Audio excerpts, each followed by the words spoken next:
Mesdames, Messieurs, bonjour. Petite vidéo aujourd'hui, petite parce qu'elle ne va pas être a priori très longue, mais importante, puisqu'on procède aujourd'hui à la correction du sujet numéro 10 qui figure sur mon site internet, qui était relatif notamment à la notion d'intérêt à agir, mais pas que. Je n'ai pas annoncé la couleur dans l'intitulé du sujet, mais il n'y avait pas que ça à traiter. Et pour celles et ceux qui ont fait ce sujet-là, j'espère que vous aurez vu la seule subtilité, en tout cas, qu'il y avait dans ce cas pratique, qui n'est pas à proprement parler très compliqué, mais qui permet de revenir sur la notion d'intérêt à agir, qui est une notion fondamentale, mais qui est en soi basique, si je puis dire, dans la mesure où c'est rarement sur ça qu'on vous interroge au niveau du CRFPA notamment, parce qu'il y a des points beaucoup plus techniques et je pense notamment à la procédure d'appel pour laquelle je ferai du coup bientôt d'autres vidéos et d'autres corrections. Vous aviez dans le sujet numéro 10 un sujet d'actualité en lien avec, avec les fameux masques qu'on est censé porter, que je ne porte pas, mais vous aurez compris pourquoi. Donc vous avez monsieur et madame Ilkis, on vous précise qu'ils sont mariés, parents de 3 enfants, jusque-là pas forcément intéressant pour un cas pratique de procédure civile. Ils sont confinés depuis 2 mois, ils respectent scrupuleusement le confinement, le déconfinement également, et ils achètent des masques auprès d'une société qui s'appelle la société The Mask et qui revendique une technologie qui permet d'assurer une protection à 100%. Et il est précisé qu'elle connaît un succès fulgurant et qu'il y a plus de 100 000 clients qui se disent satisfaits de ce produit. Donc on vous explique que la famille Ipkiss est convaincue à acheter une vingtaine de masques auprès de cette société. Mais malheureusement, quelques temps après, on vous explique au cours d'une balade en forêt, un des enfants de la famille Ipkiss est contaminé et on apprend que d'autres personnes ont vécu la même chose. On vous informe ensuite qu'une association qui s'appelle Aux gens masqués a agréé sur le plan national, donc ça doit vous aiguiller, ça normalement, il y a toujours des mots-clés dans des sujets, je vous l'ai déjà dit. Agréé sur le plan national, ça doit vous alerter sur quelque chose. Potentiellement, c'est en lien avec une partie de votre cours. Ce n'est pas une information qui est là pour rien. Elle a réalisé une campagne de pub dans la presse écrite pour informer les consommateurs de la possibilité d'agir en justice pour obtenir l'indemnisation de leurs préjudices, qui reste à déterminer et à chiffrer. On n'en est pas encore là dans le sujet, mais on comprend qu'une association a fait part dans la presse écrite d'une annonce qui permet aux gens d'agir, vous l'avez compris, en groupe, en tout cas en nombre, pour obtenir l'indemnisation de leurs préjudices. On vous explique aussi que cette campagne d'information de cette association elle a été faite sur le site internet de cette dernière et que c'est par ce biais que les époux Ipkiss ont eu connaissance de la possibilité d'agir avec cette association et va se poser la question de savoir si l'association peut effectivement agir dans cette optique-là. On vous explique ensuite que concrètement, cette association a dérangé un petit peu l'un des associés de la société puisqu'il est venu dégrader les locaux de l'association et on vous explique que le préjudice se chiffre à plus de 30 000 euros.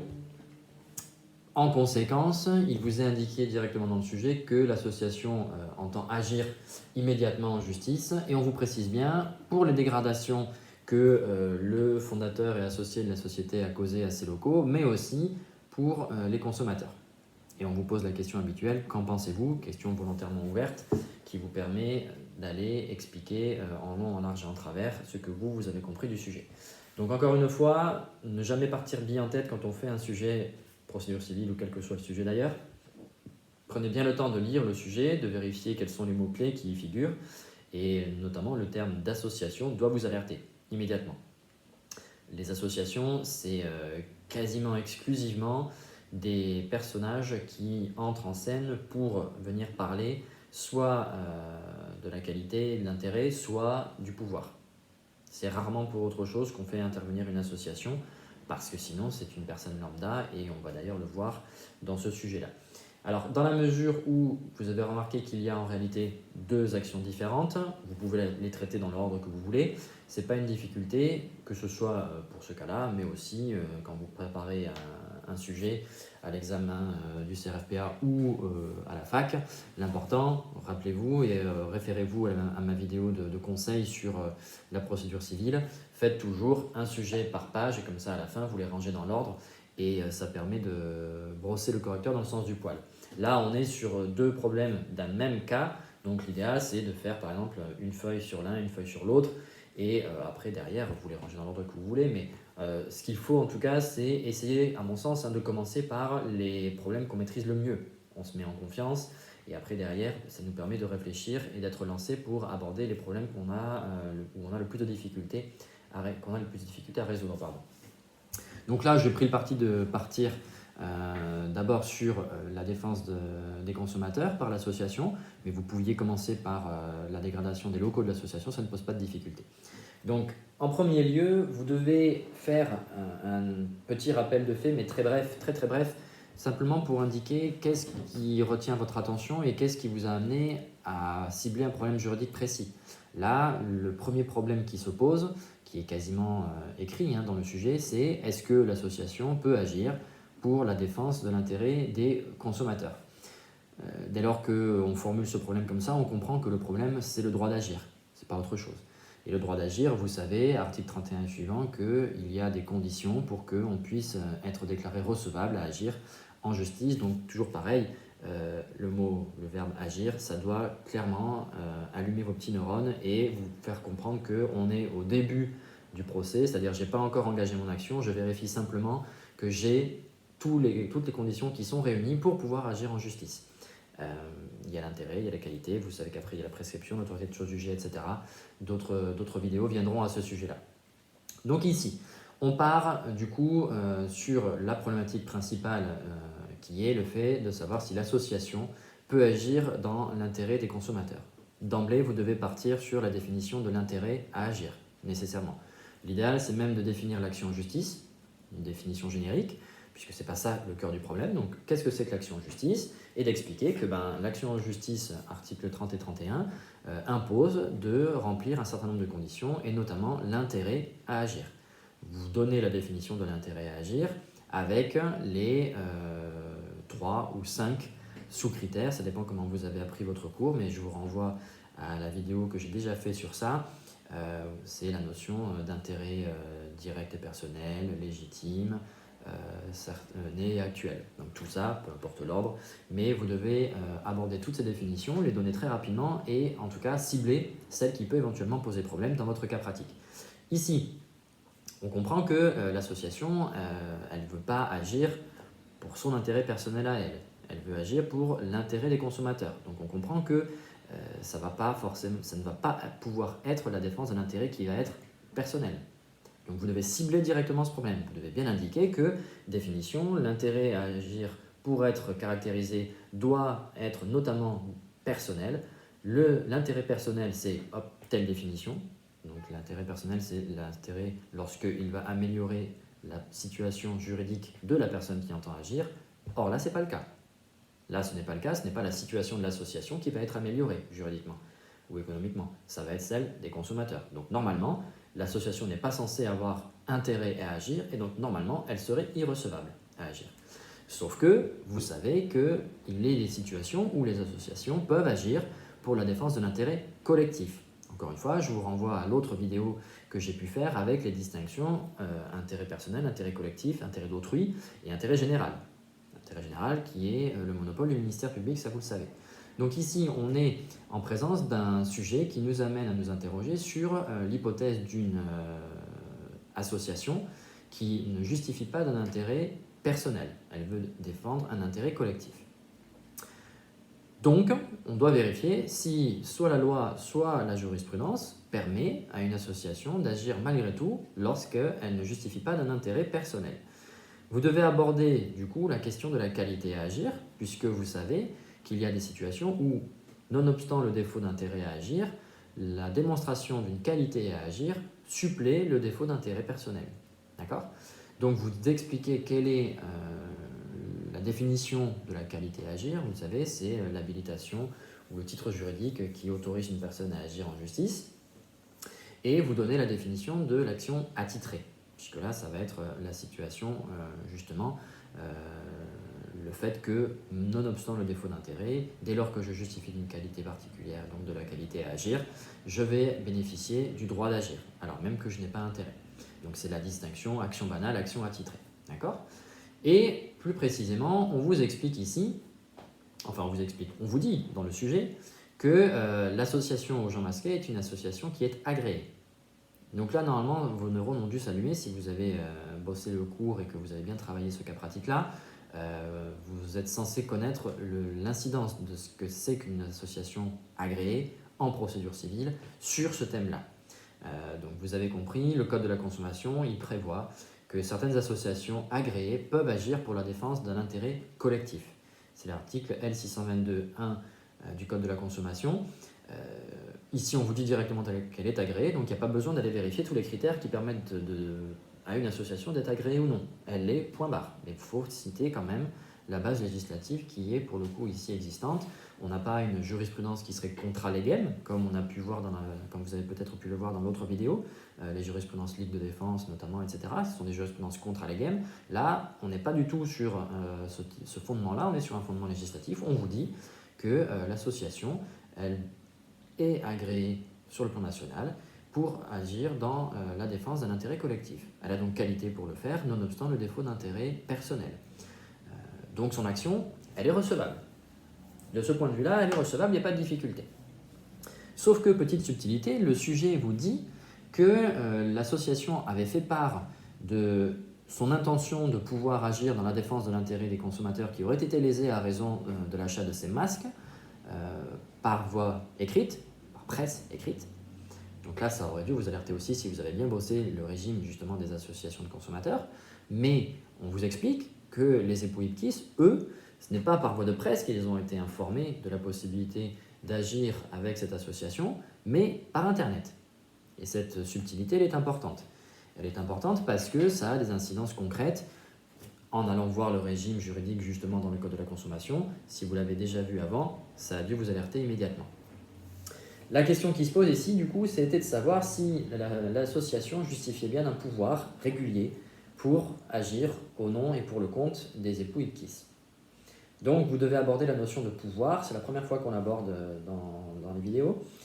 Le pouvoir, vous avez, je pense, travaillé le cours là-dessus. Ce n'est pas une notion qui est très compliquée, mais qui est souvent confondue par les étudiants avec la notion de qualité à agir. C'est très important de bien cerner la différence parce que le régime d'un défaut de pouvoir n'est absolument pas le même que le régime d'un défaut de qualité. Le défaut de qualité, ça va être une fin de non-recevoir et le défaut de pouvoir, ça va être un vice de fond. Donc il faut impérativement que vous maîtrisiez bien cette notion. Le pouvoir, il y a une définition assez classique, mais chacun retient celle qui lui convient le mieux parce que l'idée, c'est pas d'apprendre des définitions à rallonge et de s'en mêler les pinceaux, ou en tout cas de ne plus avoir de place dans son cerveau le jour de l'épreuve. Mais le pouvoir, on le définit le plus souvent comme la possibilité pour une personne d'agir au nom et pour le compte d'une autre personne. La subtilité qu'il y a, c'est que le pouvoir peut avoir plusieurs sources. Vous savez que le pouvoir peut avoir une source législative, jurisprudentielle ou contractuelle. Donc vous devez cerner en l'espèce quelle est la source du pouvoir qui doit être démontrée par l'association. On vous explique en fait très clairement que le mandat par voie de presse écrite est la règle, c'est le Code de la consommation qui vous le dit, mais que, à défaut, le pouvoir n'est pas régulier. Et ça, c'est la jurisprudence qui vous le dit. Donc vous avez ici un pouvoir qui est d'origine légale, puisqu'on vous explique que l'association qui justifie d'avoir informé les consommateurs par voie de presse écrite, elle a un pouvoir pour agir, pas de difficulté. Sauf que là, c'est par Internet. Donc on ne remplit pas les critères posés par la loi, et la jurisprudence est venue préciser qu'il était interdit pour une association de ce style d'agir au nom et pour le compte de consommateurs qui auraient été informés autrement que par la voie de presse écrite. C'est un arrêt de la première chambre civile de la Cour de cassation du 26 mai 2011. Le numéro de pourvoi, c'est 10-15-676. Et c'est justement une violation de l'article L622.2 du Code de la consommation. Donc vous voyez, je ne suis pas allé chercher très loin la possibilité pour vous de trouver les réponses à ce cas pratique. L622.1 pour les associations agréées, L622.2 pour la régularité du mandat. Donc clairement, il faut que vous preniez l'habitude de connaître le code. C'est-à-dire qu'il ne faut pas le connaître par cœur, mais il faut avoir lu. Il faut avoir lu son code parce que très souvent, vous allez remarquer qu'en faisant des cas pratiques, et plus vous allez en faire, ça va être le cas, en faisant des cas pratiques, vous allez vous rendre compte qu'il y a 2-3 mots dans le sujet, ça va vous rappeler quelque chose que vous avez lu dans le code. Il faut avoir cette petite sensation-là. Si vous, à la lecture d'un sujet, vous vous dites « j'ai déjà vu ça quelque part », c'est bon signe. C'est bon signe parce que ça veut dire que c'est dans votre code. Et si vous avez bien bossé avec votre code, les post-it, le fait de surligner, etc., comme je vous le conseille dans la vidéo qui concerne ce thème-là, je vous assure que vous allez retrouver très très vite l'endroit où vous avez vu ce qui vous a alerté dans le sujet. D'accord ? Ici, on avait donc une association qui avait bien le droit d'agir au nom de l'intérêt collectif des consommateurs, mais s'agissant de la famille Ictis, elle ne justifiait pas d'un pouvoir au regard de la jurisprudence. Dès lors que vous abordez cette notion du pouvoir et que vous identifiez le fait qu'il y a manifestement un défaut de pouvoir, vous devez aborder le régime. Vous devez aborder le régime du défaut de pouvoir, enfin du pouvoir, en tout cas du vice de fond. Vous devez, à partir du moment où vous avez indiqué qu'il s'agissait d'un pouvoir et que vous avez cité la jurisprudence en disant que manifestement l'association ne justifie pas d'un pouvoir régulier, vous devez ensuite enchaîner en expliquant qu'un défaut de pouvoir est susceptible de constituer une nullité. Et donc la nullité d'un acte, à savoir en l'espèce, on ne sait pas lequel, mais en tout cas, vous pouvez vous contenter de dire, parce que c'est vraisemblablement une assignation, puisque si vous connaissez un petit peu plus le sujet des associations, etc., dans ce cas-là, on est, si ma mémoire ne me trompe pas, sur une représentation obligatoire, etc. Donc on va être sur le plan d'une assignation, mais à ce stade-là, vous pouvez vous contenter de dire l'acte introductif d'instance. Ce n'est pas une difficulté, c'est un terme générique. Ça vous permet de ne pas trop vous planter parce que le sujet ne porte pas sur quelque chose d'ultra précis par rapport à l'acte en lui-même. D'accord ? Donc ici, il vous suffit de dire que manifestement, il y a une irrégularité pour défaut de pouvoir et vous devez ensuite nous expliquer qu'il existe 2 régimes qui permettent d'annuler un acte. Ce sont les irrégularités pour vice de fond ou les irrégularités pour vice de forme. Vous le savez, je pense, l'article 117 du Code de procédure civile pose une liste qui est limitative et qui constitue des vices de fond. Et au titre de cette liste limitative figure le défaut de pouvoir. Donc il vous suffit de citer l'article 117 en visant la jurisprudence qui vous dit que la liste de l'article 117 est une liste limitative, pour ensuite indiquer qu'en l'espèce, on vient identifier qu'il y avait un défaut de pouvoir et que donc, au regard de l'article 117, ça constitue une irrégularité pour vice de fond. Et là, vous déroulez du coup le régime, donc 118, 119, 120, 121, vous devez tous les citer et tous les appliquer. Extrêmement important. Donc vous expliquez que le vice de fond, c'est une irrégularité qui ne nécessite pas de justifier d'un grief, qui peut être soulevée en tout état de cause, etc. Vous allez assez vite, vous montrez juste que vous connaissez le régime, puisque là, en soi, il n'y a pas de difficulté. Il n'y a pas de difficulté là-dessus. Donc vous continuez, vous listez tous les articles, et à la fin, vous dites, manifestement, l'action de l'association pour la défense de l'intérêt collectif des consommateurs, en ce compris monsieur et madame Ipkiss, sera recevable, mais l'acte introductif d'instance et la procédure sera irrégulière, puisque en l'état, elle ne justifie pas d'un mandat régulier. Et là, vous pouvez indiquer, pour clôturer cette partie du problème, que c'est régularisable, puisque les vices de fond sont régularisables. D'accord ? Donc voilà comment il fallait aborder cette première partie du cas pratique, qui est un peu subtil parce que ça fait appel aux dispositions du Code de la consommation, mais vous, à ce stade-là, vous êtes censé connaître, et qui fait appel à la notion de pouvoir. On avait du coup la qualité et le pouvoir dans le même sujet, et ça, c'est quelque chose qui est parfois confondu par les étudiants. Donc vraiment, reprenez bien ces notions. Le sujet en lui-même n'était pas très compliqué, mais il fallait quand même voir à un moment donné que là, dans le sujet, on attirait votre attention sur le défaut de pouvoir de l'association. Ensuite, il y avait l'autre problème qui concernait la dégradation des locaux de l'association. Là, ici, comme vous avez déjà défini ce qui était l'intérêt et tous les critères de l'intérêt, ça va aller assez vite, puisqu'il n'est pas question de vous répéter. On n'est pas là pour perdre du temps.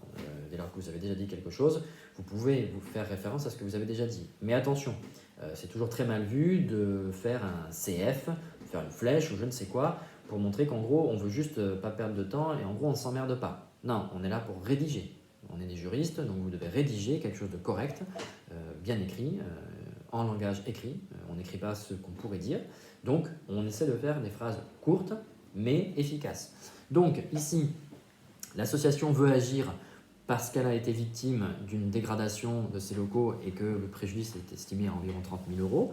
Donc on va aller vérifier si elle a le droit d'agir en justice pour obtenir réparation. Donc vous faites référence à la notion de l'intérêt à agir, que cet intérêt à agir doit remplir plusieurs critères. Il doit être né et actuel, direct et personnel et légitime. En l'espèce, il n'y a aucune difficulté dans la mesure où les dégradations ont bien eu lieu, que c'est bien l'association qui est propriétaire des locaux et que ça va améliorer sa propre situation juridique. En tout cas, ça va la changer puisqu'elle va pouvoir obtenir l'indemnisation des préjudices qu'elle a subis.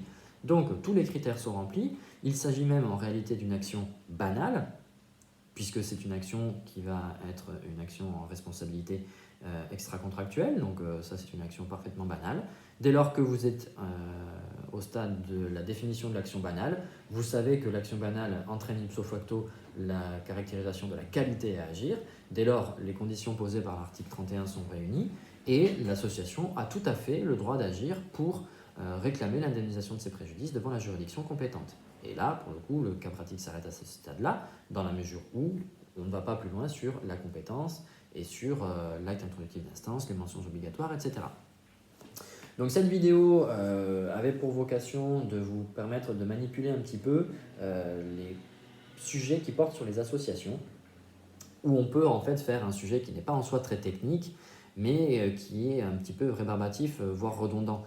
C'est-à-dire qu'on peut vous faire un cas pratique, effectivement, où une seule et même association va vouloir agir pour son intérêt personnel à elle, style dégradation de ses locaux, pour un intérêt collectif, donc ça implique de connaître ce que c'est que la notion d'intérêt collectif, et on peut aussi vous mettre un cas pratique où elle va défendre l'intérêt d'autrui.